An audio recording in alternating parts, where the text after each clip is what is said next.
السلام عليكم، اهلا وسهلا بكل المتابعين. وحشتوني جدا جدا والله من الفيديو اللي فات. النهارده ان شاء الله هنروح جولة في منتزه مصر الجديدة، الميريلاند. طبعا كلنا عارفين ان الميريلاند موجودة في مصر الجديدة، قريبة هي جدا من روكسي. اول حاجه ده شباك التذاكر، فيه شويه تعليمات بس كده لازم نعرفها. ممنوع دخول المأكولات والمشروبات والتسالي زي اللب والحاجات دي، وشويه تعليمات كده نقراها قبل ما ندخل. بس اهم حاجه اللي انتوا عايزين تعرفوها ان ممنوع الاكل، ان احنا نيجي ندخل بالحلل والعلب والحاجات اللي انتوا عارفينها دي. التذكره ب20 جنيه، 20 جنيه من اول 12 سنه. والحديقة بتفتح من الساعة 10 صباحا لحد الساعة 11 مساء. أنا دخلت كده من البوابة الرئيسية وهمشي على طول. في طبعا لوحات إرشادية بتقول لنا المطاعم هنمشي يمين، منطقة البرجولات هنمشي شمال، بتعرفنا احنا رايحين فين، ودي بتبقى حاجة كويسة جدا. زي ما انتوا عارفين أنا بحب أصور الحدائق والجناين دي بالنهار، علشان خاطر في نور ربنا الصور بتطلع حلوة، وكمان بتبقى الجنينة لسه يعني فاضية شوية، فباخد حريتي في التصوير. غير طبعا بالليل طبعا بتبقى يعني بيبقى فيها طبعا زوار وكده، فانا طبعا بفضل ان انا اصور بالنهار عشان كل حاجة تبقى واضحة قدام حضراتكم. مشيت على طول كده في الساحة اللي انتوا شايفينها دي. طبعا كل الساحة اللي انتوا شايفينها معايا دي بتبقى حلوة قوي جدا في للأطفال لما بيجوا يلعبوا عجل فيها. وزي ما انتوا شايفين الجنينة على اليمين، واللي انتوا شايفينه ده طبعا البين باك دوت، عشان خاطر كمان احنا مش هنحتاج ان احنا نجيب حاجة نفرشها ونقعد فيها في الجنينة. فده كمان بيوفر لنا ان احنا نقعد براحتنا. نيجي بقى للجزء ده اللي انا حبيته جدا جدا وهيعجبكم قوي قوي قوي. ده حاجة كده يعني زي فنون جميلة فيها رسم، وعلى على الفخار واللوحات الخشبية. هوريكم كل حاجة موجودة هناك شكلها عامل ازاي، وهقولكم كمان الأسعار. ده بقى الأطفال بصراحة بتفرح قوي بالموضوع ده. يقعدوا بقى ياخدوا ريشة، ويقعدوا بقى فرشة قصدي عفوا، ويقعدوا بقى يلونوا ويلخمطوا بالألوان، وبصراحة بيبقى يعني بينبسطوا. بس طبعا نخلي بالنا لأن في ألوان من دي ما بتطلعش من الهدوم، وعن تجربة شخصية والله. في بقى اللوحات زي ما انتم شايفينها كده، وفي الصغننه ديت. السعر بيبدأ تقريبا من 75 جنيه لحد 110 جنيه، اللي هو الفخار، الرسم على الفخار، برضو اللوحات اللي انتم شايفينها دي. هنا كمان ممكن كمان دي الألوان اللي بقولكوا عليها. وبناخد بقى الحاجات بتاعتنا وبنقعد هنا نلون بقى ونعيش بقى. بصراحة بيبقى يوم يعني هتتبسطوا فيها جدا. هنا بقى كمان نقدر نعمل شغل اللي هو انا بصراحه بقول عليها حظاظه، مش عارفه يعني الناس هتقول ايه ولا هتقولوا ايه. الغويشه والحاجات دي، لا انا عارفاها من زمان ان هي حظاظه.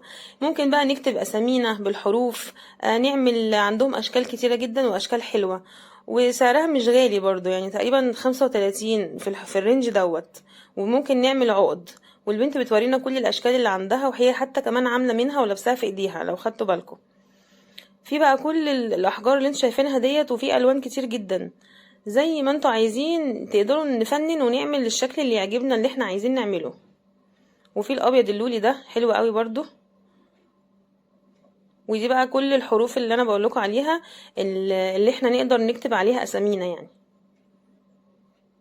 عايزه اقول لكم الاولاد بيتبسطوا جدا من الموضوع ده، بالذات لما بنكتب عليها اسمهم، يعني بيفرحوا قوي بيها. وده الشكل التاني اللي هو اللي هي وريتهولنا في الاول، اللي هي ايه مبططه شويه كده رفيعه. وهنا بقى هتورينا كل الاشكال الفخار اللي عندها، الصغير والكبير والمدور والمربع وكل حاجة، والفرش. يعني احجام كتير قوي. واللي هناك دي اللوحات اللي احنا هنقدر نرسم عليها برضو زي ما وريتها لكم في الاول.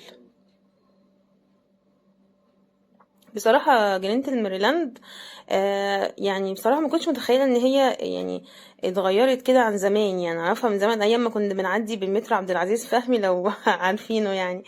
فلا هي اتغيرت. هي كمان اتقسمت لجزئين، في جزء تاني فيه المطاعم ان شاء الله هبقى انزل لكم فيديو عنه باذن الله.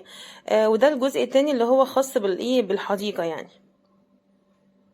كل دي بقى جاردن نقدر ان احنا يعني نقعد فيها ونقضي يومنا، وسعر التذكرة مش غالية. هنا بقى كمان حبيت اخد لكم برضو يعني شط كده بالليل لما الدنيا بتليل بتلاقوا الانوار كلها اشتغل كده زي ما انتم شايفين. انا اول ما دخلت بالنهار دخلت على طول، مشيت على طول كده ايه، لا انا هخش بقى المرة دي يمين عشان اوريكم برضو الناحية التانية في ايه. كل ده بقى بيشتغل بالليل بصراحة، ويبقى الجو بقى ايه، بدأ ان هو يبقى، طبعا انتوا عارفين الجو حر في الصيف، فمحدش بينزل برضو ايه يعني بالنهار يروح الجنينة والكلام ده، لان حتى الالعاب بتاعة الاطفال ما بتبقاش الواحد يعني اطفال يقدروا يلعبوا فيها والدنيا حر والشمس طالعة، لكن اول ما الدنيا كده عند على المغرب بيبقى الخروجة حلوة والجو بيبقى ايه لطيف يعني وكده. وفي ديسكات برضو ان احنا نقدر نقعد عليها. انا مشيت بقى كده على طول على اليمين، وهوريكم برضو عند الجزء بتاع الاطفال، وهنا نقدر نلعب باتيناج، وفي كمان تأجير عجل زي ما قلت لكم، نلعب في الساحة دي بتبقى حلوة قوي. وهوريكم برضو الجزء عند النافورة،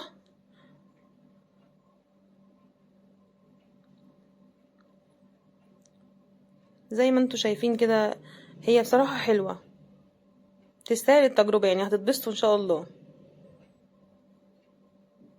وسعرها مناسب. وعايزه اقول برضو يمكن من الجناين اللي انا شفتها يعني تذكره من 12 سنه. انا كل الحدائق اللي انا روحتها دايما سعر التذكره يعني بنقطع 4 سنين، 4 سنين بنقطع تذكره كامله. ف 12 سنه دي بصراحه كنت اول مره اقابلها في الميريلاند. بصوا بقى الجو بدأ ان هو بقى ايه يبقى حلو، والانوار والنافوره. وبرضه عايزه اقول لكم ان انا دايما بروح في وسط الاسبوع، يعني دايما خميس وجمعه بتبقى زحمه، وفي الاعياد بتبقى زحمه جدا، ما تشوفوش الروقان ده اللي انا بقول لكم عليه. لكن في وسط الاسبوع بتبقى الحديقه هاديه، فصراحه الواحد بيستمتع اكتر بالخروج في وسط الاسبوع، طبعا كل واحد حسب ظروفه يعني.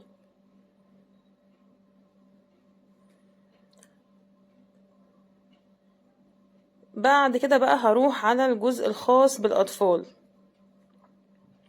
في برضو العاب وحاجات يعني نقدر برضو ان احنا نبسط اولادنا فيها. ده بصوا ما شاء الله الاولاد والعجل. انا مرضتش اجري الفيديو كله، يعني انا دايما في اوقات بقعد اجري في الفيديو، بس جالي في التعليقات ان انا بسرع الفيديو ده بندوخ شويه، فانا يعني مرضتش اجري كل الفيديو، جريت بس حاجات بسيطه فيه بحيث ان انا ما اطولش عليكم يعني فيه.